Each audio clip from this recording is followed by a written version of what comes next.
আজ ছিল উল্টো রথ, মানে আজ জগন্নাথ দেবের মাসির বাড়ি থেকে নিজের বাড়ি ফেরার দিন। তা যাই হোক, আমাদের তো আর রথের মেলায় যাওয়া হলো না, তাই আমি আর তাতান ঠিক করলাম আজকে না হয় আমাদের নিচের ছোট্ট মেলা থেকে ঘুরে আসা যাক। তাই দুজনে মিলে রেডি হয়ে চললুম। আমাদের বাড়ির নিচেই একদম রাস্তার ওপরে সুন্দর সব বাচ্চারা, পাড়ার যত বাচ্চা কাচ্চা আছে সবাই কিন্তু নিজেদের রথ নিয়ে আসে, কারণ এখানে একটা ছোট্ট অনুষ্ঠান মতো হয়। সেই উপলক্ষেই সমস্ত বাচ্চারা তাদের বাড়ির বড়দের সাথে রথ নিয়ে এখানেই আসে।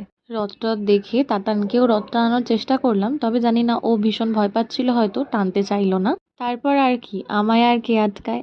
অনেক দিন পর নিচে গেছি, তাই একটু ফুচকাও খেয়ে নিলাম একা একাই, তবে বেশ ভালোই লাগছিল, স্বর্গীয় স্বাদ যেন এ। তবে আমার তো ভীষণ মনে পড়ছিল আমার ছোটবেলার কথা, যখন আমরা এরকম রথ প্রদর্শনীতে যেতাম। আমাদের সময় তো ছোট ছোট কম্পিটিশনও হতো, কে কত সুন্দর করে নিজেদের রথ সাজাতে পারে। তারপর রথের মেলায় গিয়ে সেই সাবুর পাঁপড় খাওয়া, পাঁপড় ছাড়া তো রথটা যেন রথ বলে মনেই হতো না। সবই হলো, তবে জগন্নাথ প্রভুর প্রসাদ পেলাম না, এটা একটা মনে খুঁতখুঁত করছিল। তবে বাড়িতে এসে দেখলাম প্রসাদ তো স্বয়ং হাজির। জয় জগন্নাথ বলে প্রসাদ গ্রহণ করলাম। এইভাবেই কাটলো আমাদের পুরো সন্ধেটা। তোমরা কিভাবে কাটালে অবশ্যই কমেন্টে জানাতে কিন্তু ভুলো না।